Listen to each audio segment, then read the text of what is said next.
सभी का स्वागत है देवेंद्र क्लासेस यूट्यूब चैनल में। चर्चा करेंगे संविधान के टॉपिक की, बहुत महत्वपूर्ण टॉपिक है।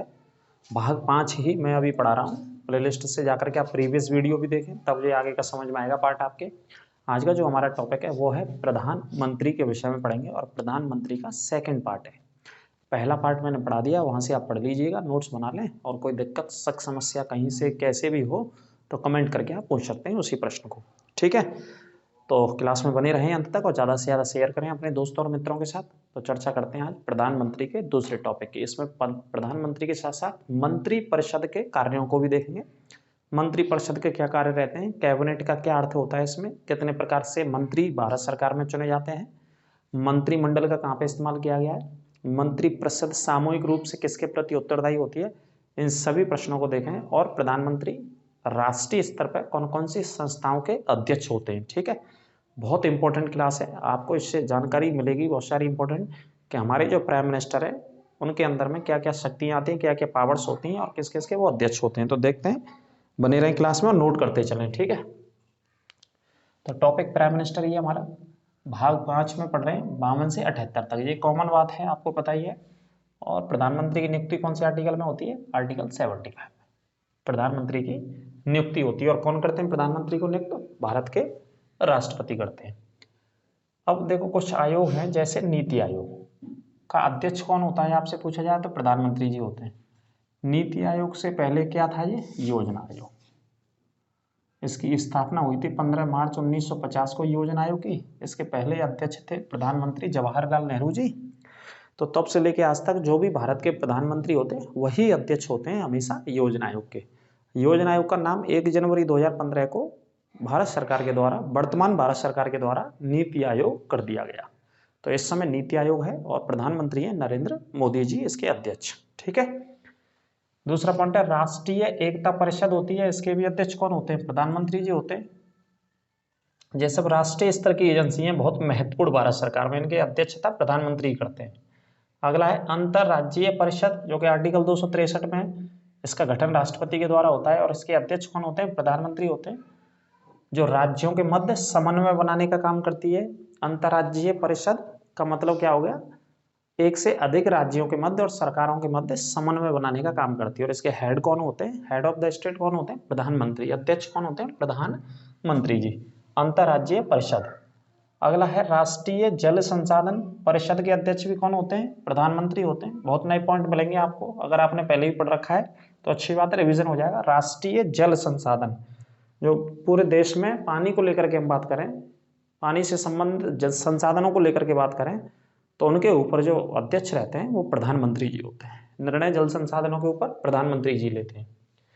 अगला पॉइंट है सेनाओं का राजनीतिक प्रमुख कौन होता है, राजनीतिक दृष्टि से कौन होते हैं, प्रधानमंत्री। चूंकि राजनीतिक हेड होते हैं प्रधानमंत्री, तो मुख्य व्यक्ति होते हैं, सरकार के प्रवक्ता होते हैं, है ना।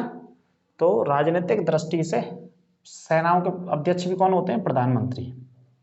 अगला पॉइंट है केंद्र सरकार का मुख्य प्रवक्ता। ये प्रश्न कभी आ जाए तो याद रखिएगा, मुख्य प्रवक्ता कौन होता है, प्रधानमंत्री होते हैं। भारत सरकार के मुख्य प्रवक्ता के तौर पर कौन होते हैं, प्रधानमंत्री। कैसे, यदि भारत सरकार से संबंधित कोई निर्णयों की सूचना कभी देनी है तो कौन देते हैं, कौन अनाउंसमेंट करते हैं, घोषणा कौन करते हैं, सूचना कौन देते हैं, प्रधानमंत्री जी।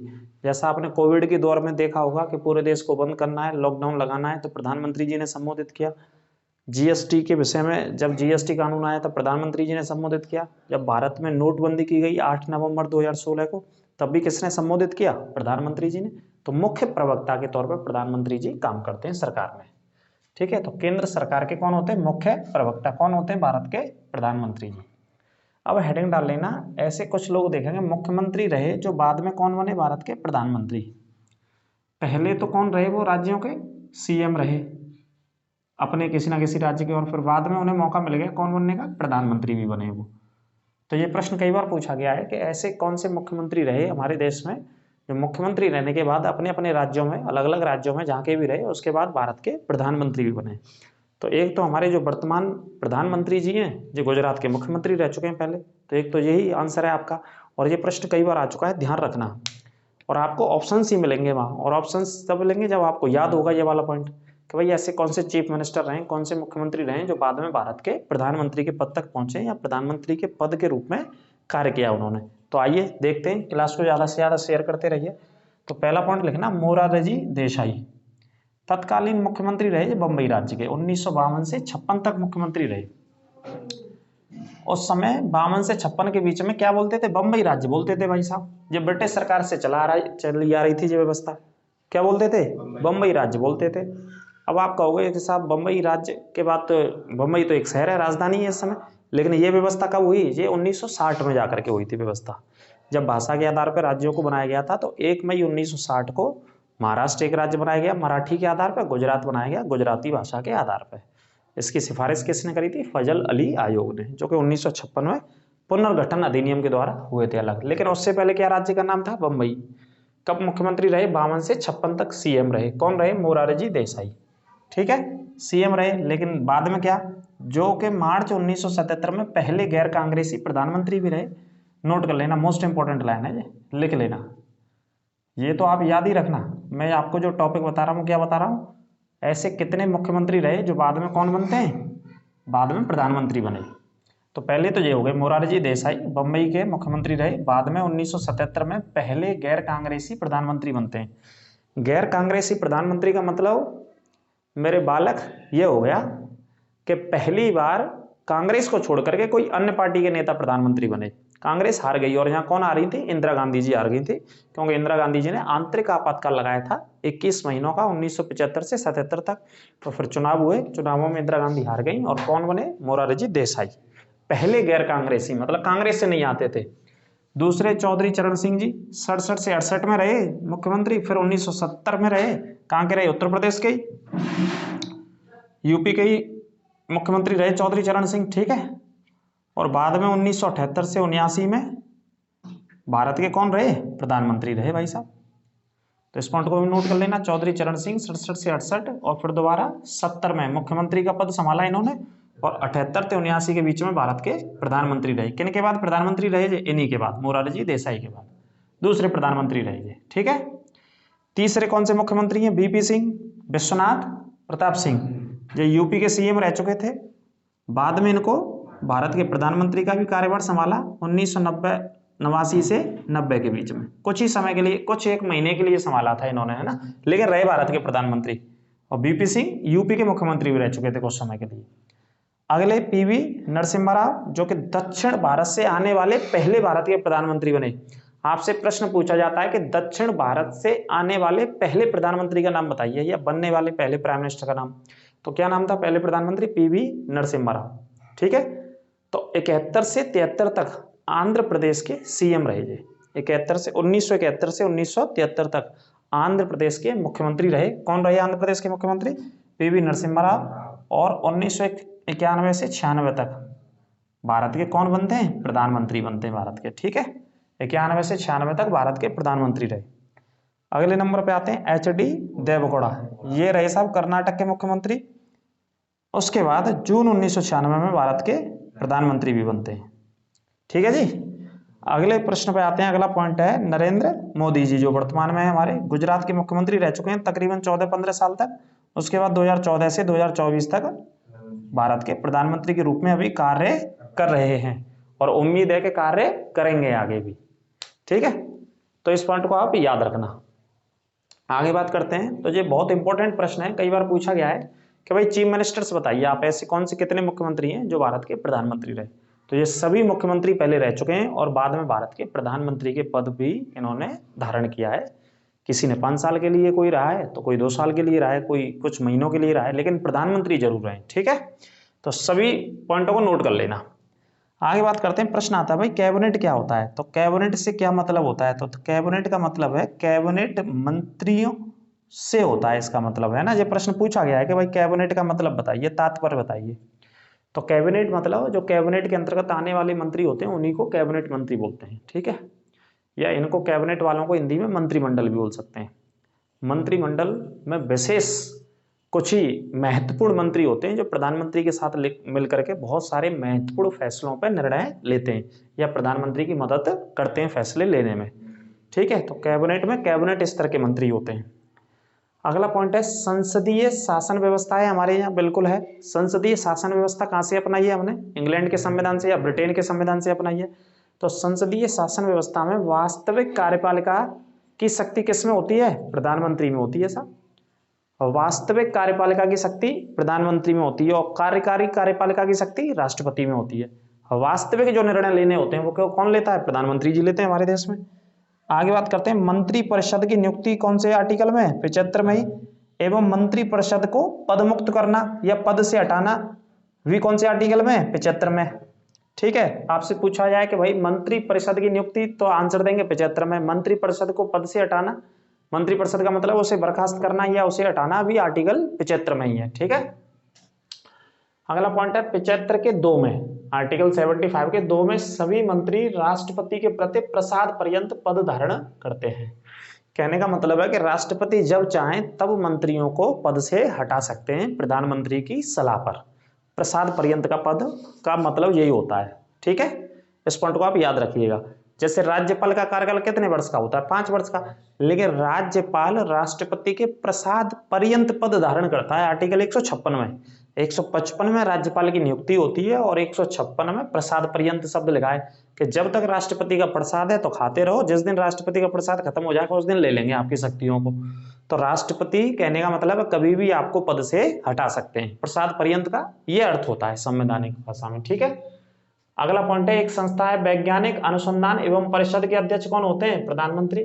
जितने भी हमारे देश के भीतर वैज्ञानिक गतिविधि होती है, वैज्ञानिक अनुसंधान होते हैं, वैज्ञानिक से जुड़ी हुई संबंधित खोजें होती हैं पूरे भारत में, उत्तर से दक्षिण, पूर्व से पश्चिम में, उन सभी के हेड कौन होते हैं? प्रधानमंत्री होते हैं। वैज्ञानिक अनुसंधान एवं परिषद, अनुसंधान का मतलब खोज करना, रिसर्च करना। अगला पॉइंट है, राष्ट्रीय सुरक्षा समिति का हेड प्रधान कौन होता है? प्रधानमंत्री। भाई राष्ट्रीय सुरक्षा का मतलब जो भारत की राष्ट्रीय सुरक्षा, हमारे देश की राष्ट्रीय सुरक्षा है, उसके प्रमुख कौन होते हैं? प्रधानमंत्री होते हैं। सुरक्षा पे जो भी निर्णय लेना होता है वो कौन लेते हैं? भारत के प्रधानमंत्री होते हैं। सुरक्षा से संबंधित निर्णय लेना होता है। ठीक है, एक एक पॉइंट नोट कर लेना। अगला पॉइंट है कि मंत्री परिषद जो होती है वो सामूहिक रूप से लोकसभा के प्रति उत्तरदायी होती है।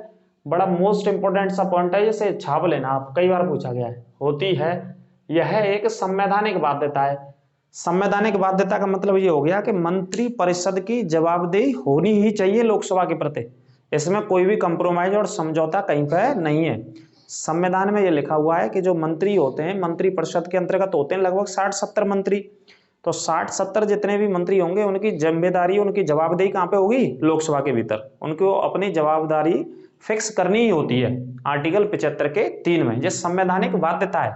ठीक है, इसे नकार नहीं सकते। आर्टिकल 75 के 3 में ये व्यवस्था लिखी है, इस पॉइंट को याद रखना। अगला पॉइंट है सर, विश्वास प्रस्ताव प्रधानमंत्री ला सकते हैं या कोई मंत्री परिषद का साथी ला सकता है? कोई भी मंत्री भी ला सकता है। और कहाँ लाते हैं ये? लोकसभा में रख सकते हैं। किस लिए रखते हैं ये? बहुमत समर्थन साबित करने के लिए।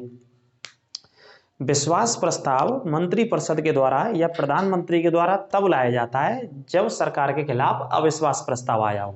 क्या आया हो? अविश्वास प्रस्ताव। और अविश्वास प्रस्ताव भी कहाँ लाते हैं? सरकार कहाँ से चुनी जाती है? लोकसभा से। तो अविश्वास प्रस्ताव कौन से सदन में पेश किया जाता है? प्रश्न पूछा गया और पूछा जाएगा आपसे, तो आप उत्तर देंगे लोकसभा में रखा जाता है अविश्वास प्रस्ताव। अविश्वास प्रस्ताव को कौन लाते हैं? विपक्ष की पार्टियां लाती हैं, जो विपक्ष में होती हैं देश में। जैसे इस समय कांग्रेस है विपक्ष में, और पक्ष में कौन सी है? सत्ता में कौन सी है? बीजेपी।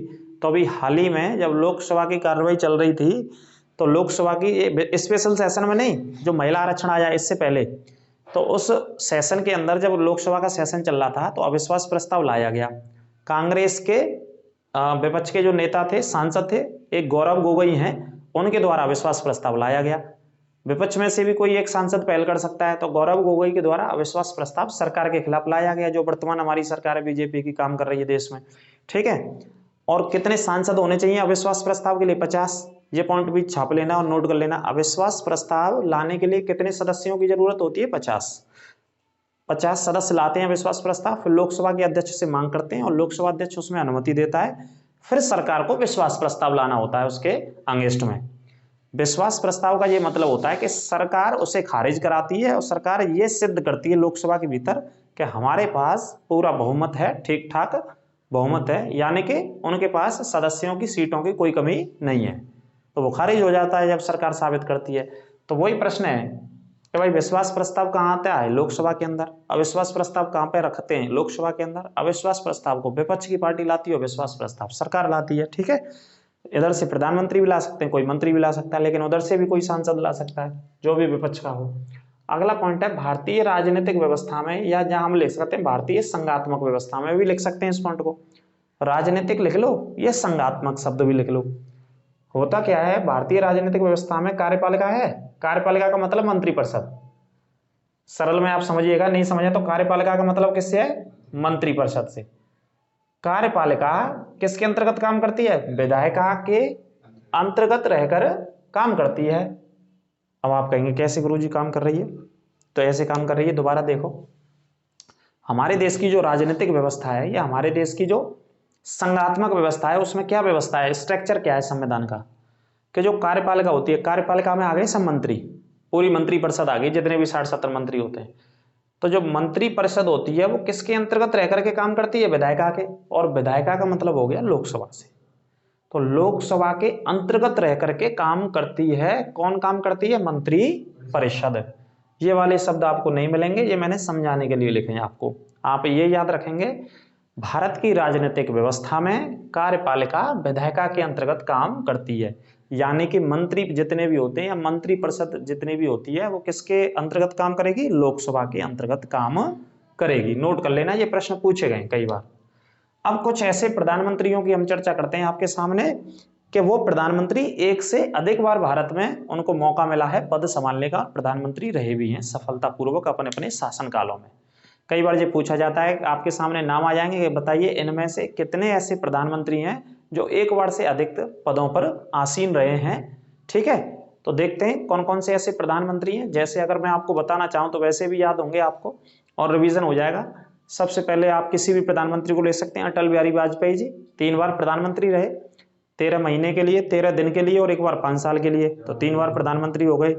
एक जवाहरलाल नेहरू जी भारत के प्रधानमंत्री रहे, वो तो लगातार ही रहे, 16 साल 9 महीने तक लगभग उनका कार्यकाल था, 17 साल लगभग बोल सकते हैं, है ना। और इसके अलावा आपके इंदिरा गांधी जी हो गई, इंदिरा गांधी जी लगातार प्रधानमंत्री रही, ठीक है। और इसके अलावा नरेंद्र मोदी जी को शामिल कर लीजिए, डॉक्टर मनमोहन सिंह को शामिल कर लीजिए, एक बार से अधिक प्रधानमंत्री रहे ये सभी लोग।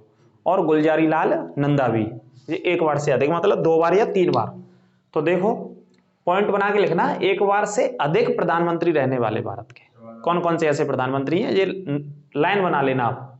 तो जवाहरलाल नेहरू लिखना, इंदिरा गांधी जी, डॉक्टर मनमोहन सिंह जी, अटल बिहारी वाजपेयी जी, नरेंद्र मोदी जी, गुलजारी लाल नंदा जी। एक बार से अधिक भारत के रहने वाले प्रधानमंत्रियों के नाम है जी, ठीक है। 2 बार भी रहे, 3 बार भी रहे कुछ प्रधानमंत्री, इसमें से 2 टाइम्स तो रहे ही रहे, तो इनके नाम लिख लेना। दोबारा सुनिए, जवाहरलाल नेहरू, इंदिरा गांधी, डॉक्टर मनमोहन सिंह, अटल बिहारी वाजपेयी, नरेंद्र मोदी जी और गुलजारी लाल नंदा। हालांकि गुलजारी लाल नंदा कार्यवाहक प्रधानमंत्री बने, लेकिन 2 बार बने भारत के कार्यवाहक बने, दोनों बार बने। पहले कार्यवाहक बने जवाहरलाल नेहरू जी की मृत्यु के बाद, दोबारा कार्यवाहक बने लाल बहादुर शास्त्री जी की मृत्यु के बाद। 2 बार कार्यवाहक प्रधानमंत्री रहे, तो उनको भी काउंट करेंगे हम, ठीक है। अगला पॉइंट की बात करते हैं, संविधान में मंत्रिमंडल जो शब्द है, मंत्रिमंडल कई बार आता है, ये आर्टिकल 352 के क्लॉज 2 में इसका उल्लेख है, सिर्फ पूरे संविधान में, और कहीं पे नहीं है मंत्रिमंडल, ठीक है। ये नोट कर लेना। और पूछा गया कि भाई जो मंत्रिमंडल है, बार बार हम चर्चा करते हैं, अखबारों में पढ़ते हैं, टीवी में देखते हैं, जो भी कोई निर्णय लिया जाता है वो किसके द्वारा? मंत्रिमंडल के द्वारा लिया जाता है, सरकार के नेतृत्व में। तो मंत्रिमंडल बार बार पढ़ते हैं, तो मंत्रिमंडल का जो उल्लेख है हमारे संविधान में भाग 5 में तो पढ़ ही रहे हैं उसे, लेकिन अनुच्छेद 352 के क्लॉज 2 में है मंत्रिमंडल। चौधरी चरण सिंह एकमात्र ऐसे प्रधानमंत्री रहे जो संसद कभी नहीं गए, जो संसद कभी नहीं गए, एकमात्र ऐसे प्रधानमंत्री रहे जिनका नाम क्या है? चौधरी चरण सिंह, ठीक है। इसका कारण यह था कि जब तक चौधरी चरण सिंह प्रधानमंत्री रहे उस समय तक लोकसभा की कोई भी बैठक नहीं हुई थी। कारण यह था, जब लोकसभा की बैठक ही नहीं हुई तो कैसे जाएंगे भैया। और जो जैसा कि मैं आपको बता चुका हूं कि संसद में क्या रूल है, हमारे यहाँ संविधान का क्या रूल है। संविधान का यह रूल है कि एक सत्र से दूसरे सत्र के बीच में कितने महीने का अंतर होना चाहिए? 6 महीने का होना चाहिए। तो समझ लीजिए कि 6 महीने से पहले उनकी सरकार गिर गई, तो इस वजह से संसद जाने का उनको मौका नहीं मिला। बात समझ में आई या नहीं आई? तो 28 जुलाई 1979 से 14 जनवरी 1980 तक भारत के प्रधानमंत्री रहे चौधरी चरण सिंह।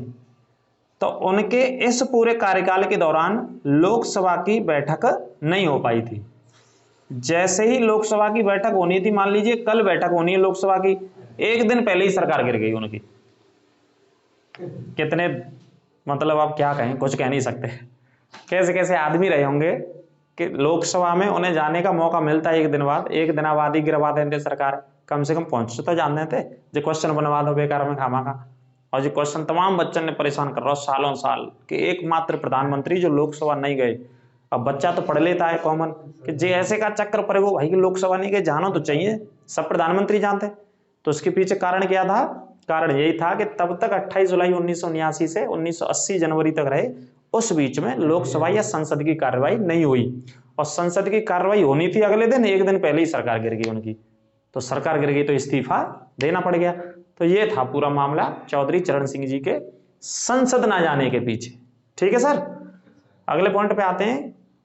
वैसे तो लगभग ही सभी प्रधानमंत्री जाने माने पढ़े लिखे, या अलग अलग यूनिवर्सिटी से बात करें या पुराने जवाहरलाल नेहरू जी की बात करें तो विदेशों से पढ़े हुए थे, और भी बहुत सारे प्रधानमंत्री। लेकिन लगभग सभी प्रधानमंत्रियों में अगर देखेंगे, वैसे और भी हम देखेंगे, अध्ययन करेंगे, लेकिन एक डॉक्टर मनमोहन सिंह ऐसे प्रधानमंत्री रहे, अर्थशास्त्री प्रधानमंत्री रहे, जो कई पदों पर, कई इंपॉर्टेंट और महत्वपूर्ण और प्रसिद्ध पदों पर रहे, राष्ट्रीय और अंतर्राष्ट्रीय पदों पर। तो देखिए डॉक्टर मनमोहन सिंह जी के बारे में पॉइंट तो नोट करना। डॉक्टर मनमोहन सिंह भारत के कौन रहे?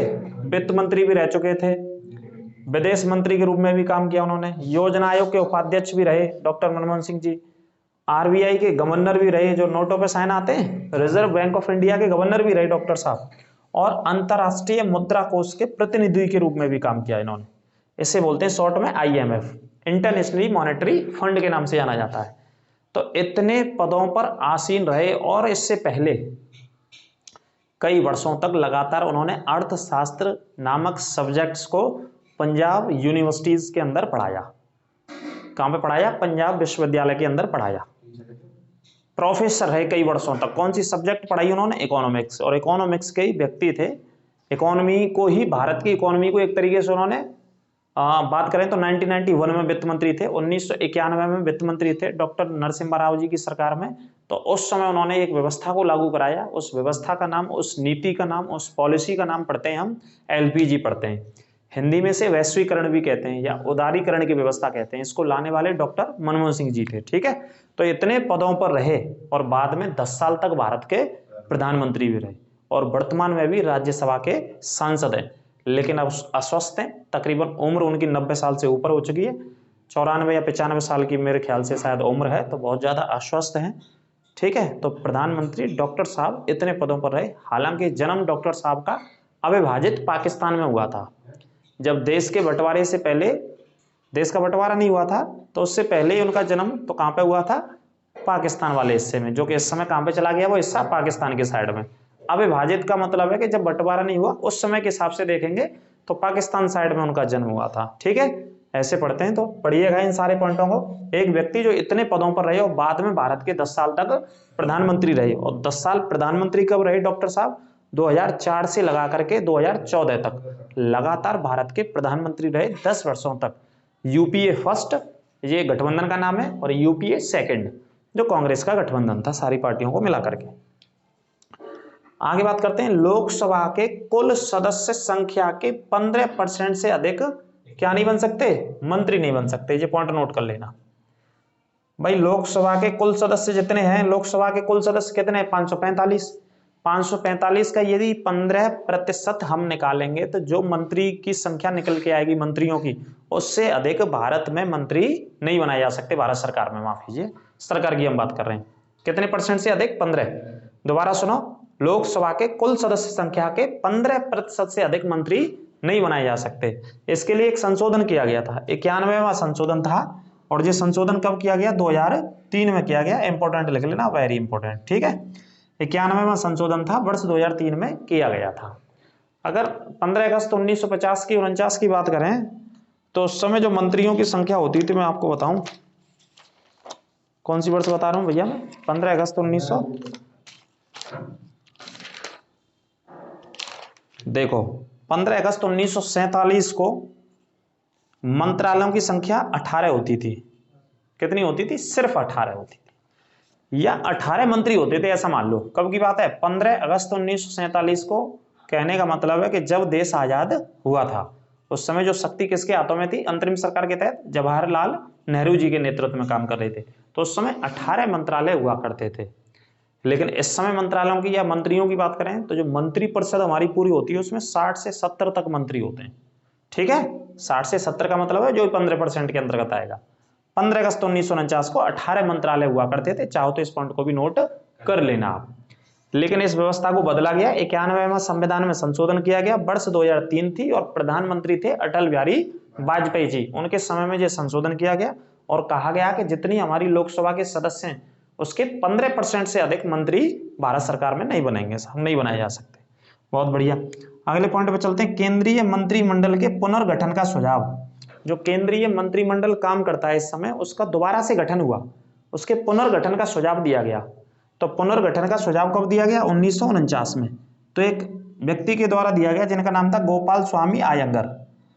गोपाल स्वामी अयंगर के द्वारा मंत्रिमंडल के पुनर्गठन का सुझाव दिया गया और इन्होंने बहुत सारे जो डिपार्टमेंट होते हैं उनको कंबाइंड करने के आधार पर यह सुझाव दिया था कि बजाय अलग अलग मंत्रालयों को क्या किया जाए? कंबाइंड कर दिया जाए। तो बहुत सारे उसमें मंत्रालय इन्होंने सुझाव दिया था। गोपाल स्वामी अयंगर जो कि संविधान सभा की बैठकों में भी शामिल हुए थे जी। ठीक है, इस पॉइंट को भी लिखना।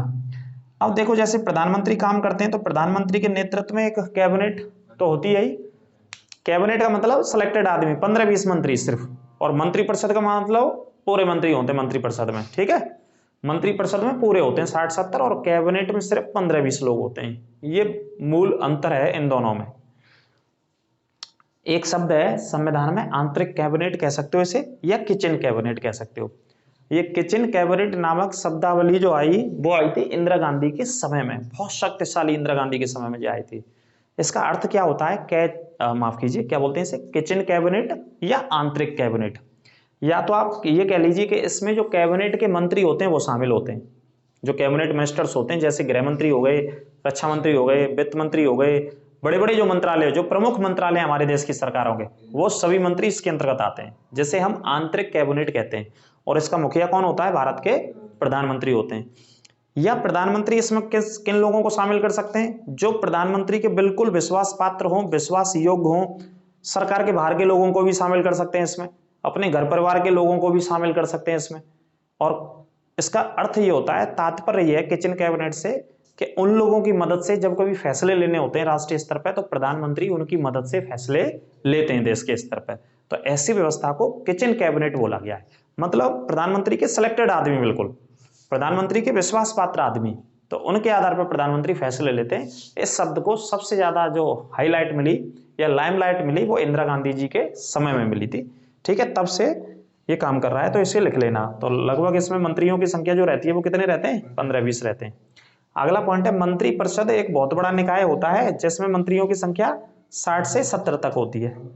एक अंतर लिख लेना, बार बार मैंने मंत्रिपरिषद शब्द बोला है। कितने मंत्री होते हैं? 60 से 70, तो बड़ा निकाय होता है। और मंत्रिमंडल एक छोटा लघु निकाय होता है जिसमें मंत्रियों की संख्या 15 से 20 होती है।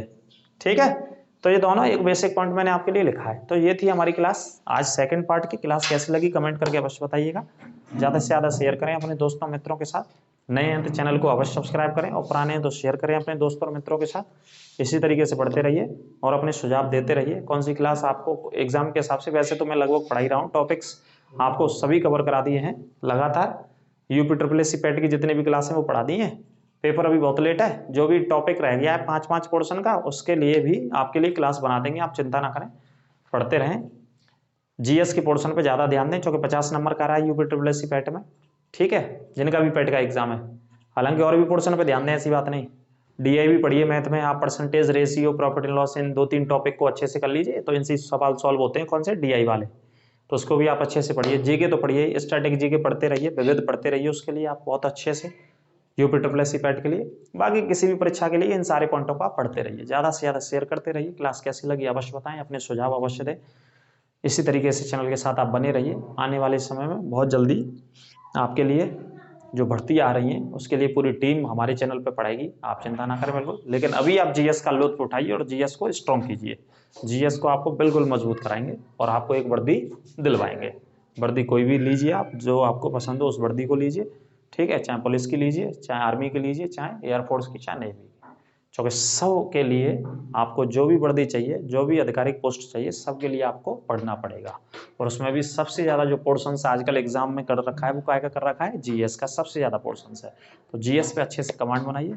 राधा रानी की कृपा आपके ऊपर बनी रहे। इसी शब्दों के साथ क्लास का विराम करते हैं। नमस्कार, राधे राधे।